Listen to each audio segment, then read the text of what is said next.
Thank you, thank you.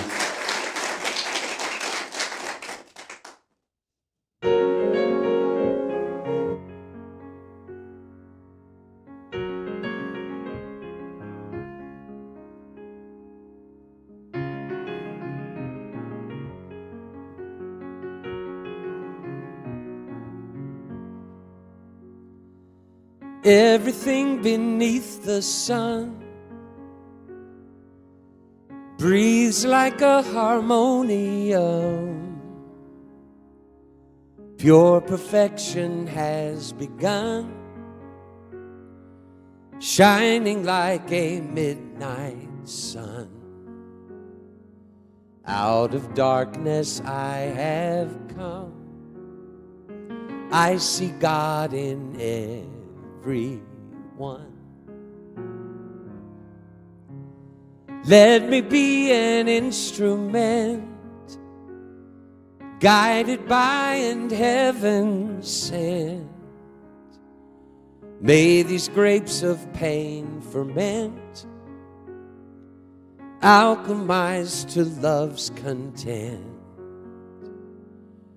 Ever be a sacrament, knowing God is my intent. God, let me know your name. Hold me in the same breath as your word. Oh God, I feel you all around. Oh, how you astound me with your grace.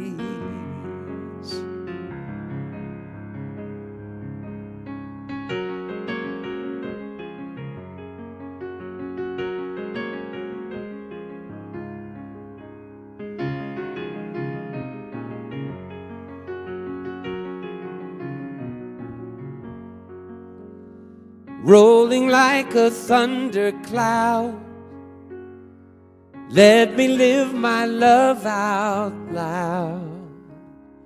Standing for mankind and proud, with the holy shroud. Peace be still and know me now. God is in all I have found. God, let me know your name. Hold me in the same breath as your word. Oh God, I feel you all around. Oh, how you astound me with your grace. Spinning like a prayer field, turning like Ezekiel's wheels. Nothing like a kiss seals this spirit I've become. Knowing what I'm here for, rowing on to distant shores, flowing from the infinite, God in everyone. Oh, spinning like a prayer fields, turning like Ezekiel's wheels. Nothing like a kiss seals this spirit I've become. Knowing what I'm here for, rowing on to distant shores, flowing from the infinite, God in everyone.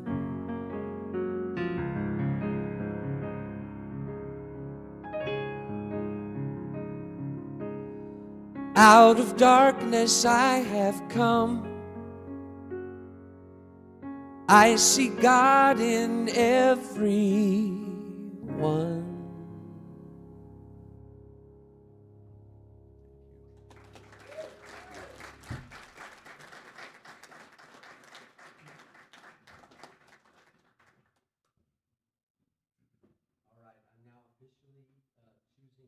Over comfort. It's a very appropriate theme for today. I have all my notes up here. Like I said last night, if you were with us last night, I have begun to say yes occasionally to giving the talk as well as doing the music. That's my security blanket right there, where I normally am in my comfort zone. So this is a little bit outside my box. But I thank you, Kathy, Reverend Kathy, for the opportunity to stretch myself again and to get outside my box and to just kind of be an example of someone who's doing that, to maybe encourage you wherever that is in your life, or you might want to just push yourself a little bit and get outside your box. I will be the example this morning. You're safe here. I feel really safe here. I mean, from the moment I walked in the door last night, Trevor met me. He did the sound. Thank you guys, all the AV guys back there and girl, for helping us out today, and especially last night. But I felt so at home and welcome from the moment that I came in yesterday, last night. And so it's just been a wonderful, wonderful time for me. I had such a great time with you last night.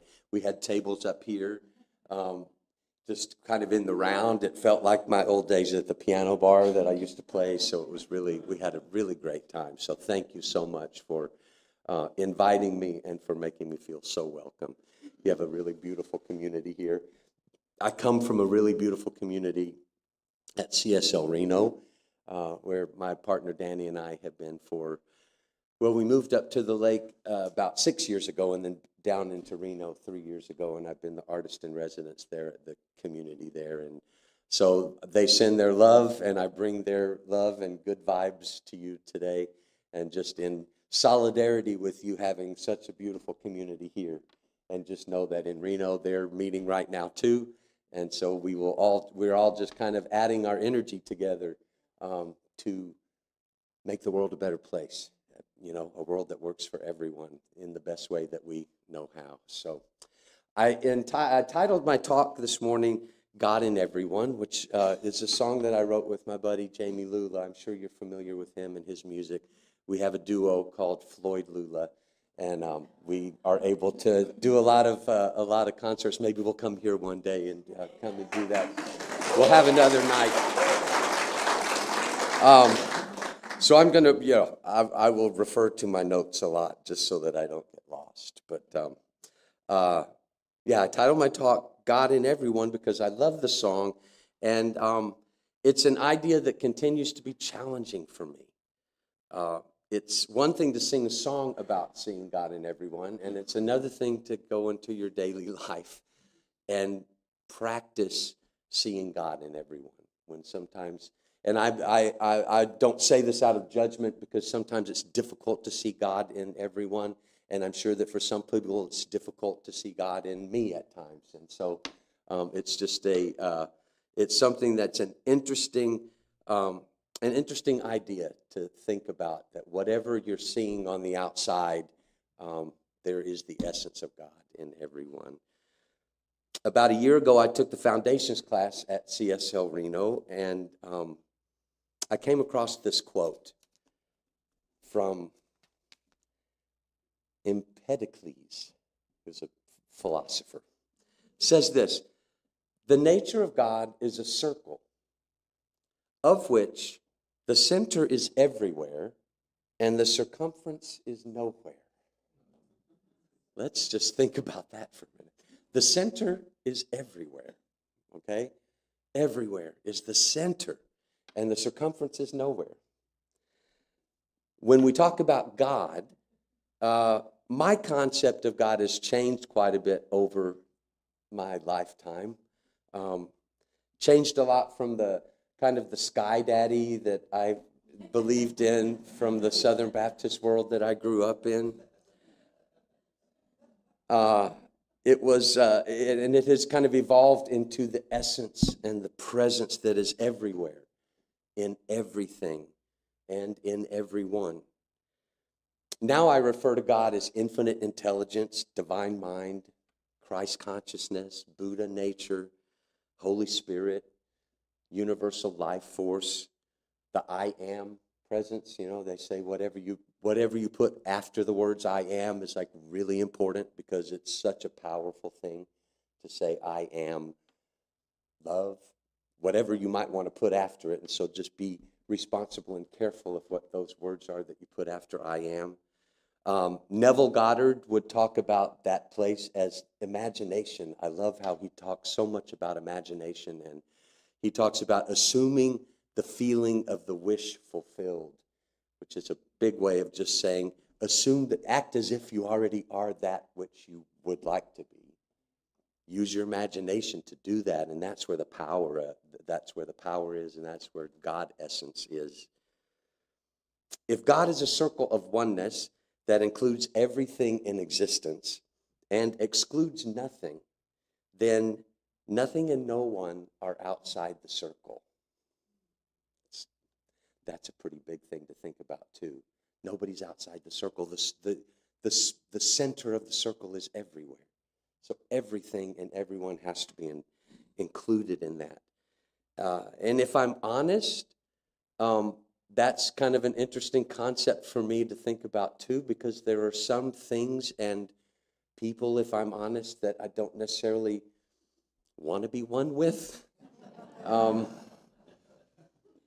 And the things are, war and poverty, hunger, hatred, disease, despair. They seem to be the opposite of the things that I hold to be attributes of God. So how can it all be one if all of it is included? In our foundations class, we did an exercise listing God qualities: love, peace, unity, oneness, joy. In my simple mind, my mind kept going to the opposites, just kind of to be the devil's advocate, I think. And wondering, since we're exploring the idea that everything is one and nothing is excluded from the mind of God, then everything, even the stuff that I have a tendency to judge as good or bad, is all included in the mind of God if we really believe that there's oneness and unity in the whole universe. This is where I have to watch myself so I don't get too far down the rabbit hole. I look around me and I see, kind of a toxic climate that we live in sometimes in the world, and it's difficult for me sometimes to resolve the idea of unity and oneness. There are things and people that I don't want to be one with, like I said. So how do I resolve it and still believe in the oneness of spirit if sometimes it doesn't add up? And I go back to that quote of the nature of God is a circle of which the center is everywhere and the circumference is nowhere. I think the place to start in seeing God in everyone is to start with myself and to start with yourself. If I'm to see God in everyone, I have to start with myself first. God in me, expressing as me, through me. If I can't see it in myself, it's really difficult for me to see it in somebody else. That old Bible verse of love your neighbor as yourself. And in the Baptist world, we kind of stressed loving your neighbor a lot more than we stressed really loving yourself. And that's something that has shifted over time too. I still have that practice of loving myself all the time. And recently, my partner Danny and I, we went to Pride Night at the Reno Aces game. And Reno isn't, I love Reno. There's a big cross-section of people. We have everything in Reno. Burning Man is about to happen, and so all the burners are starting to arrive in Reno, and it's all that. And then we have all the conservatives, and we don't run into a whole lot of gay people, but I'm sure that they're there. When Pride happens, there are thousands of people that show up in Reno, but it doesn't seem like they're there most of the time. So we're in our 60s now, so we're kind of the gay seniors now, which is like totally weird, different thing. So our Pride was a lot different than Pride is now. So anyway, we start getting ready to go to the Pride Night at Reno Aces. So we start putting on our rainbow regalia. And can you bring up that first photo for me?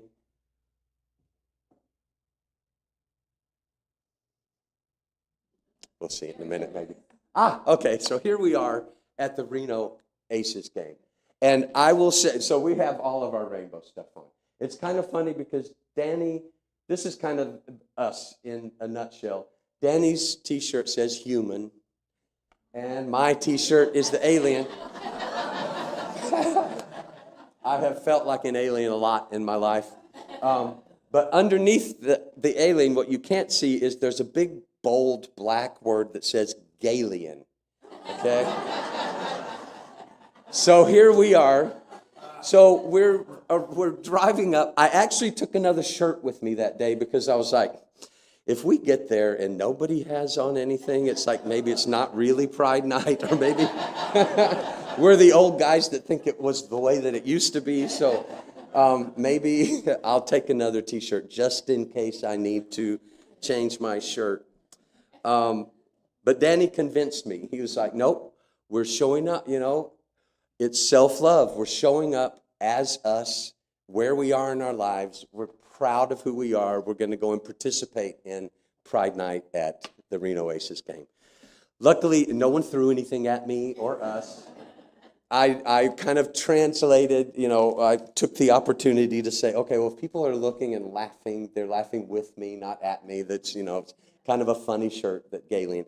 But it's interesting that those old thoughts of, I grew up in a Baptist church, and then when I came out, it was, you kind of get, not really kicked out, but it's in a loving way, you kind of get, eased out. And then I, take responsibility and make my way to find my own spirituality. But it's interesting that those little messages from earlier on in my life kind of creep in. Okay, can I see God in me? Can I love myself as I am? God in me, as me, through me, and showing up fully. And so that was an interesting way for me to practice loving myself and seeing God in me, and not being moved so much by what I think other people might be saying about me. Seeing God in me, seeing God in everyone. And the symbol of the Galian on my shirt, I love symbols, and that seemed to kind of represent me. I make a lot of jokes about aliens, and if you ever get a text from me or some message from me, you'll have like, the little icons, and I'll put, alien, and then a heart, and then whatever it might, maybe musical notes or peace or whatever. So I've always kind of felt a little bit like an alien on the planet, of just kind of like being on the outside. And I also love symbols. The peace symbol is a very powerful symbol. The love symbol is a very powerful symbol. I heart you. Just symbols, and this symbol on my shirt was kind of a representation, kind of in a fun way, that felt like it, that represented me. Another symbol that I've really loved and that I've gotten really into recently is a symbol called D's monad.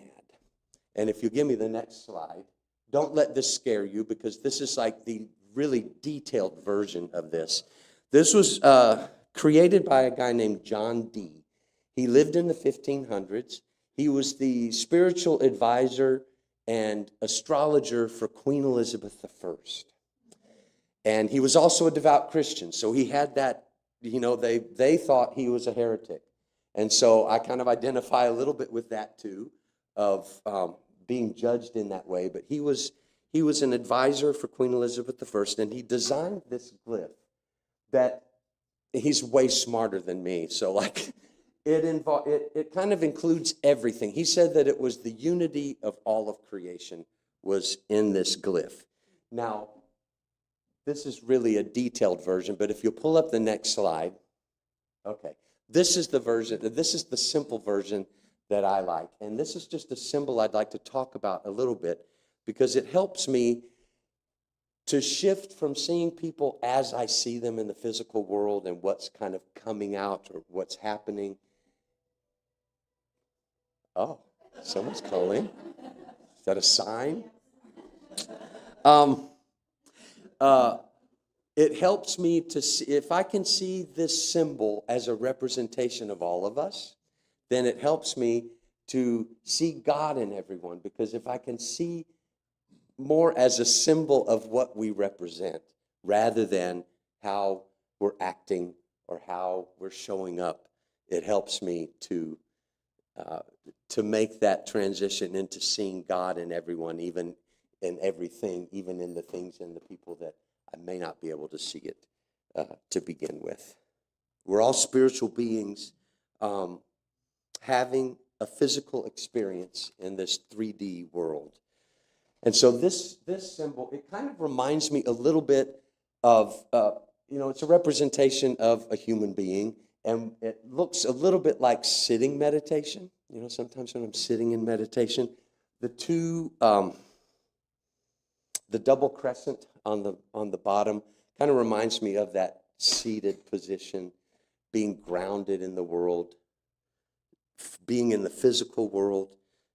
Rumi would call it kind of the root of the root, grounded, connected, being a spiritual being that's in a physical body. If you move up a little bit, there's the cross. This kind of represents the horizontal and the vertical. The horizontal meaning our relationship with each other, horizontal with spirit, with our source, and then that place that is right in the center, which I look at as kind of the heart chakra, where it's like the center of your being, the center of the chakra system. But it's everything under the circle is representation of our experience in this physical world. When you move to the circle, it represents, for me, it represents the soul, all the juicy stuff that you're talking about. It's the dance between the divine and the human, the dance between being a spirit and being a physical being. The half circle up above, for me, represents spirit, God, divine mind, imagination, oneness, our true essence.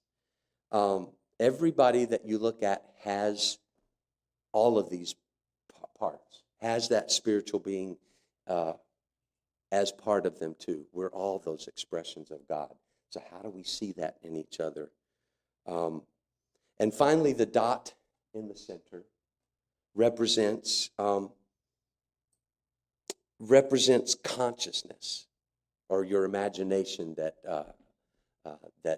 Neville Goddard would talk about. Consciousness, the third eye maybe, higher self, the seat of the soul, like Gary Zukav would talk about. Specifically, in the actual human body, it represents the pineal gland. I don't know if you're familiar with the pineal gland. Dr. Joe Dispenza talks a lot about the pineal gland. It's a tiny organ in the center of your brain. Some people say that's where our consciousness, where imagination is. And a lot of times it gets calcified because we either just have not been taught or don't recognize it.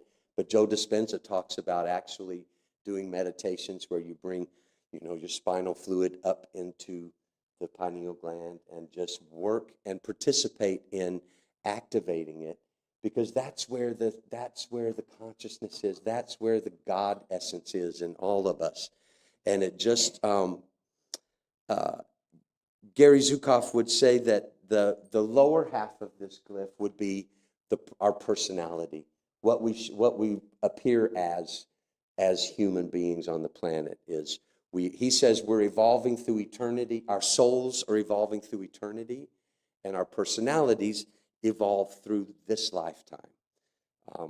And then, when you leave this body, then your soul continues to evolve in eternity. All of us have all of these elements represented in the glyph. For me, it's kind of funny too, because my nickname in the music team at CSL Reno is Glyph, because my initials are GLF.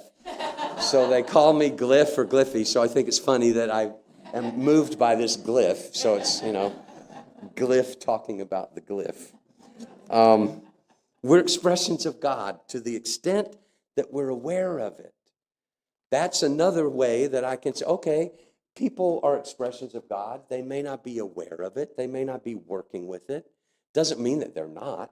It just means that they're maybe there's consciousness. They are not participating, or sometimes me too, are not participating in just taking the responsibility of realizing that, oh, I am an expression of God, and I can participate and be responsible and use that knowledge, and even if it's just in my imagination, like we said, to act as if I am, whether I really believe I am or not. And if you can act as if and feel it first, much more likely um, that you can experience that in life. Um, where am I? It reminds me a little bit of, in foundations class, we talked about the mold of, we think into, we think into a mold, and whatever we think creates the mold. And then spirit comes and fills whatever we've presented. And the interesting thing to me is that God, spirit, divine intelligence, infinite intelligence, doesn't have an opinion, doesn't really care what mold you make for it to fill. It just said, oh, that's what you want to fill? Perfect. Let me fill that as much as you want. And so another reason why it can be that I might create a mold of, oh, I'm no good, and I don't like this. And if I create that mold, spirit doesn't say, oh, you may not want to create that. You may not want me to fill that. Doesn't have an opinion. It just said, that's what you want. I will fill that up. It just fills whatever mold we give it. So the same spirit can fill a mold of hatred and despair as easily and willingly as it fills one of love and compassion. The choice is ours. The choice is mine. And this is how I can see God in everyone.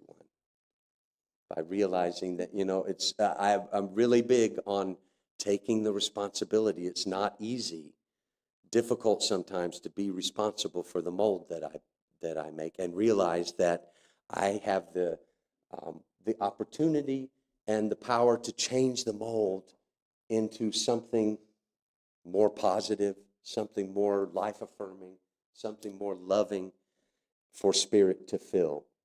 And just wrapping my head around the fact that spirit will fill whatever mold I decide to present. It doesn't matter. I love the Gnostic Gospels. I don't know if you're familiar with the Gnostic Gospels, the Gospel of Thomas, the Gospel of Mary Magdalene. In my old Christian tradition, they were heretics too. They didn't include it in the Bible, but I think they didn't because, for me, in the Gnostic Gospels, it's really new thought, because it's very much about the kingdom of God being within you. And especially in the Gospel of Mary Magdalene, I've found an Audible book recently and have really been moved by this particular gospel. And she calls that dot in the center, consciousness, she calls it the nous, Nous, and it represents God. It represents consciousness. It's the connection between spirit. In the traditional gospels say, where your heart is, there your treasure will be. And the Gospel of Mary says, where the nous is, where the consciousness is, pineal gland, where you've pointed it, is where your treasure is. It's the connection to spirit. When I point it up towards spirit, I experience more of that in my life. And again, the choice is ours, whether we participate and practice with where we put our consciousness, how we connect with that divine spark in us. In the Gospel of Mary, it's when she sees the resurrected Jesus, and she's like, after she sees him, She says, Lord, when someone meets you in a moment of vision, is it through the soul that they see or through the spirit? And Jesus answers her, and he says, it is neither through the soul nor the spirit, but the noose between the two that sees the vision.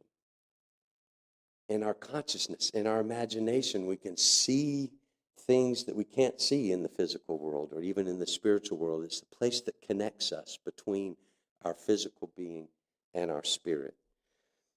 And for me, that's where God is in me. That's where God is in everyone, and how I can see God in everyone. I had a difficult, interesting relationship with my dad, with my whole family, really. But I had a complicated relationship with my dad, and I mentioned last night I moved to Venice Beach, as far away from Texas as I could get, and the Baptists, trying to kind of find myself. And there was a moment where I was trying to reach back to my dad. He had been diagnosed with liver cancer. And so, and he's been gone. He died in 1999. And it was a difficult time because we were separated. There was a lot of distance between us. And a lot of times in my life, if I haven't been able to express things verbally, my throat chakra was closed for a long time, I'd use my music. And, I could communicate things that I couldn't communicate otherwise if I would write a song about it.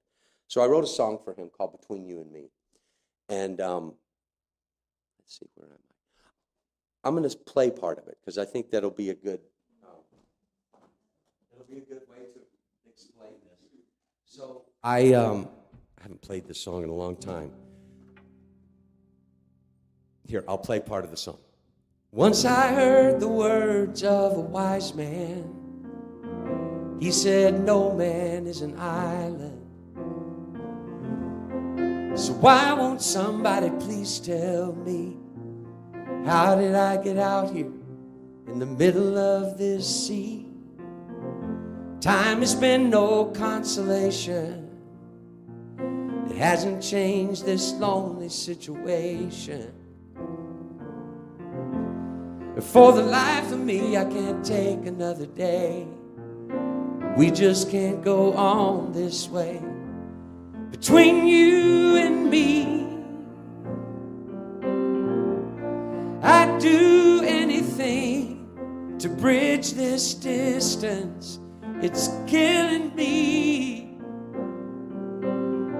that you can't feel my emotion across this long stretch of ocean between you and me. I won't play the whole song, but then there's one more part I wanted to play that says, I have reached one final conclusion. 3 words from you could end all my confusion. So tired of looking at you from afar. I've got to get to where you are. Then it goes on, it says, between you and me. My point in oh, thank you. Thank you. My intention in playing that was the one, so I sent this song to him. And my dad was not, he couldn't really communicate very well either. And so he never really mentioned that he got it. I don't think he really knew what to do with it. It was pretty deep for trying to bridge that distance. But that one line that said, 3 words from you could end all my confusion. I knew he loved me. I just knew that he couldn't deal with life as it had turned out to be for us and for our family. And so I went back. I had a trip back to Dallas, and it was the last time I saw my dad. And we had an okay time. He was declining, and he passed not too long after that. But I was leaving the house. I was on my way out the door, and this was totally unlike my dad. And I'm almost to the door, and he says, Gary. And I look back, and he said, I love you. And in that moment, it all healed. I had a difficult time seeing God in him before. He had a really difficult time seeing God in me still. But in that moment, we didn't get a lot of time to resolve and to reconnect, but it didn't take, it happened in a moment where I realized in that moment he heard me. He couldn't say anything other, and he probably knew this is going to be my last time that I see him. Either I say it or I don't, and if this will help to clear things up, then 3 words are easy to say at this point. So in that moment, I saw God in him. I think he saw God in me. We didn't have a chance to resolve all of the stuff, but it ended any confusion I had that he loved me. And it is a practice to see God in each other and to participate in that and be just be mindful and show up as love in the world. And I'd like to close with this. We in the foundations class, it's funny, I notice I'm saying a lot, and I'll hear that from Danny when I get home. He'll go, you said a lot again. I'm trying. It's practice, exactly. What I was going to say also is I see that some of you got the polka dot memo. There's a few polka dots in the room. I normally, it's funny, Danny will also say, when I get dressed to go someplace, oh yeah, there you go again, black on black on black. I usually am really understated. So today I decided to, wear my polka dots. Thank you. But in the foundations class, what my project was, I took the readings that we had in the Science of Mind book, and I put them into first person because I just wanted to embody them, and it helped me to kind of make it I instead of you a lot of times in the book. So I just want to share some of this with you, and I encourage you to use it as a way to see God in yourself and bridge that gap sometimes of when you can see God in yourself, then you can see God in everyone. And I hope that you'll remember this glyph too. Just, bring it to your consciousness when you see something and realize that, oh, okay, we're all expressions of God. So here's from Science of Mind book in first person. I am surrounded by a universal mind into which I think. This mind fills all space. I'm going to put my glasses on because I can't really see anymore. It fills the space I use in the universe. It is in me as well as outside me. As I think into this mind, I set a law in motion which is creative and which contains within itself a limitless possibility.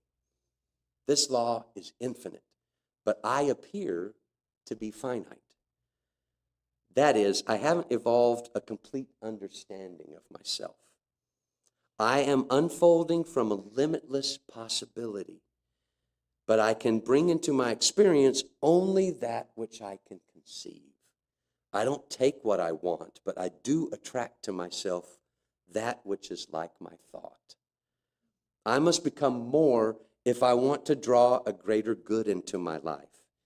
It is a delusion to say that everything is mine. That is true in reality, but in fact, it is only as true as I make it. If day by day I have a greater understanding and a clearer concept, if daily I'm realizing more truth and applying it, then I am on the right path and will be made free. It is a wonderful experiment and a great adventure. I don't make it work. It is its nature to work.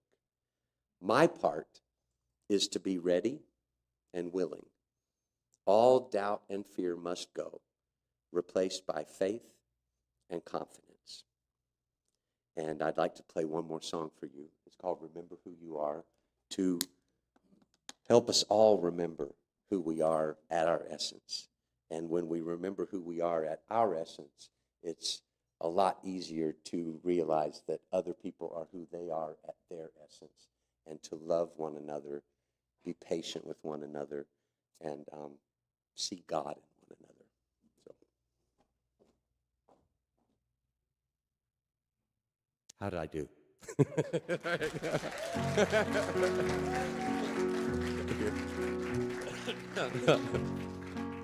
No, you're too kind. Thank you. Do you remember you are love at the heart of your being?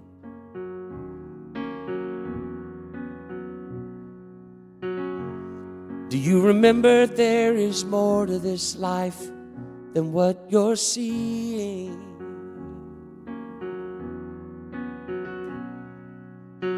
Let me remind you, you are beautiful by far. You've nothing left to prove when you remember who you are. If you ever forget, I will help you remember who you are and who you're here to be. Sometimes it's hard to make a way through the dark, but I will see for you and help you remember. Remember who you are.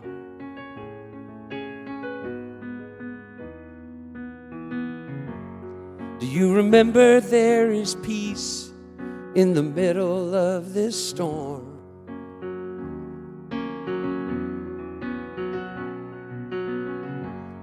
Do you remember you have all you need inside to keep you warm?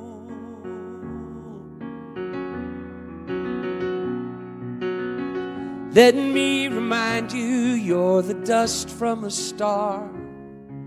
Your essence is revealed when you remember who you are. If you ever forget, I will help you remember who you are and who you're here to be. Sometimes it's hard to make a way through the dark, but I will see for you and help you remember. You are stronger than you think you are, braver than you seem. The life that lies ahead of you is like nothing you have ever seen.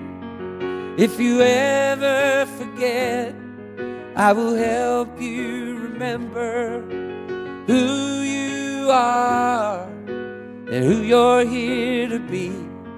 Sometimes it's hard to make a way through the dark, but I will see for you and help you remember. If you ever forget, I will help you remember who you are and who you're here to be. Sometimes it's hard to make a way through the dark, but I will see for you and help you remember. Remember who you are. Remember who you are.